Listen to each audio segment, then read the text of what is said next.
What is up, YouTube? And this Professor J, and I'm here with a little tutorial so you can know how to laugh. Cause some of y'all know how to laugh and y'all not exposing knowledge to the one that don't. So I'm gonna teach y'all to laugh. But first you gotta find your playbook. I use the Patriots, but you don't have to use that playbook, okay? It's preference wise on what you like. So pick you a play that you like out of the playbook that you like, you know. And sorry to say this, but if you was laughing last year and you know those plays might not work because they did something and I just had to laugh one of my plays. Now you don't want to know how long it took me because it took me some time. But the first play I ever laughed was out of the gun formation 8 slot offset.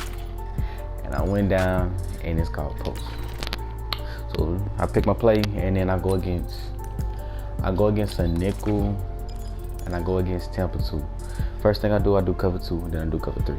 Now you can do it out of different formations and you can do more coverages, but I feel like the main thing you should worry about is just cover 2 and cover 3. So go to cover 2 and I put myself on a left hash because you want to know like which side does it work on. So I put my stuff on the left hash and you have to figure out what adjustments you're gonna have to make. One thing I can tell you is try not to over adjust to where like there's no point of even picking that play. So don't try to over adjust, try to pick plays that's actually gonna work.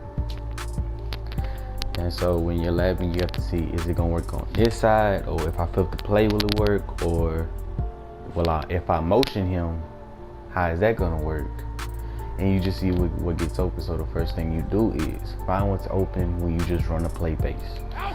So run a play how it is, find what's open. And so this is cover 2, of course, my post is gonna be open. So when you find what's open, don't try to change it. That's something that you don't try to change, okay? So try to change everything but that. So basically, that was the only thing that was open that I would say. So one of the things I thought of, okay, let me go ahead and put them over here because you know that's what I did last year. And you know that when it's like that, okay, it didn't work. It didn't work. Okay, I'm like, okay, it's cool. It's cool. I'm green. All right, I got other things I can work with. So then let's say I can put him on streak, and then bring him over here. And see, I see if that works. And really, it still didn't work. So when you laugh, it's about making adjustments, and it's gonna take a lot of time. You know, this is how you separate yourself from the goods and the greats. This is how you get to the next level. Now, I know how this play runs. Okay.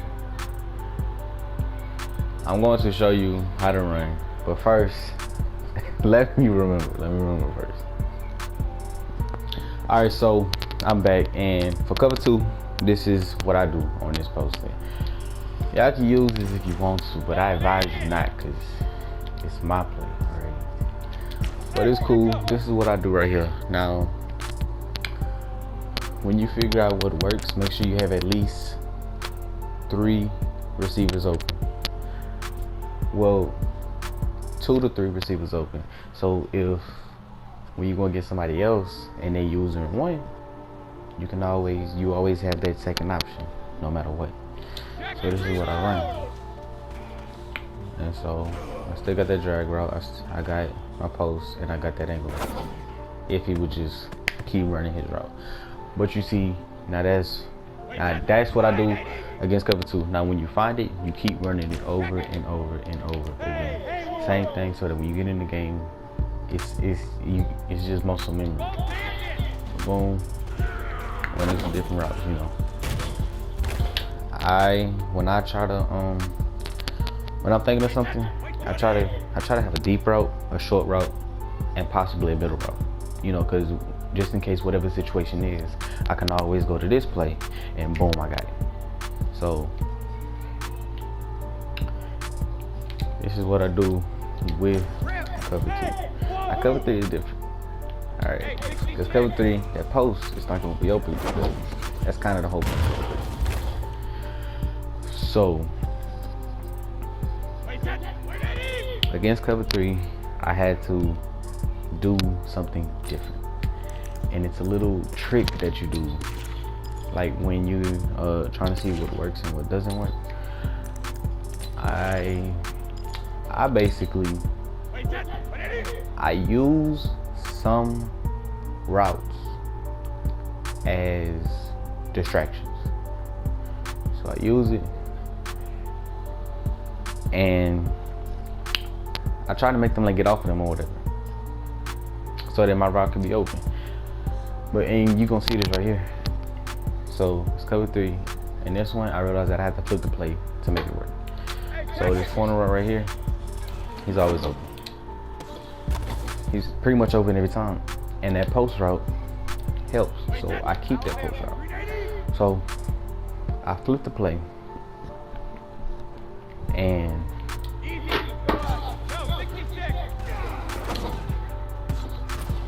it's gonna work majority of the time. If that was like probably like a bad receiver other than Edelman, then he was gonna drop that.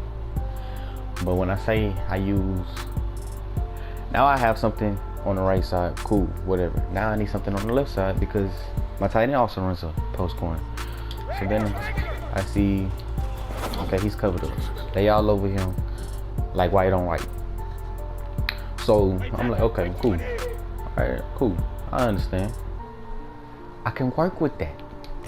So I put Sony Michel on a wheel route, and that's gonna bring that DB down. I bet you. Brings him down, and he's wide open. So now I have two people to throw it to, both of my corner routes. And so you have to remember, if you're on the left hedge and you flip it, just know if you're on the right hedge, you're gonna have to flip it as well. But it's just the same thing, it's just different sizes. So then cool. So now I'm running like this, and I'm like, I don't change. I really ain't gotta change nothing else, but I want my tight end on the right side to be open. So I just put him on the curl route, and then it's hard. Now that's cover 2 and that's cover 3. Okay. Now cover 3s are different because some cover 3s they actually play hard flats instead of playing purples. So try to actually do those kind of cover 3s too, you know, so that just in case you have a different kind of opponent and it's just like that. So after you do that, you got to go into a game. After you kept running it over and over and over again, and you remember exactly what to do when you pull that play out, make sure you go into a game. And you should run it against cover 2 man and cover 4, and cover 1. But with cover 6 and cover 9, I would say no, because nobody really runs that. But if they are running it, then just find a way to break them. So after that, you're gonna go into a game, and I'm gonna show y'all how this plays into effect in the game. All right, I'm back on offense, and he's running cover 4, which means I gotta go back and lab cover 4. So that's just part of the process, you know. That's just part of you getting better as a player. You go in here and you see what other people run so that you could be ready for it. Now, this is just offense though. So this is just offense. You know, there's way more to it than just labbing, all right? There's schemes that you can do. There's other things that you can do instead of like when you know your plays on offense, cool. But then you also got to go on defense, and there's certain ways that you can play to actually beat people, which is called having a scheme. Now, I got different kinds of schemes, but I just base it on my opponent. But if y'all want any videos that y'all want to see, just comment them in the comment section, and I got you. All right, I'm gonna come with it. So I'm about to go ahead and play this dude for real, and I'm about to beat him. All right. But just remember the things that I told you. You know, don't overadjust. If you gotta flip the play, you know, try it out. Do it against multiple coverages, not just cover 2 and 3. Do cover 2 man, do cover 4, cover 1, all that good stuff. 6 and 9, I don't recommend because who runs those, right? But if your homie just doing cover 6, cover 9, go ahead and show him what you about. But it's Professor J, and if you like this kind of videos, I keep them coming. Just let me know.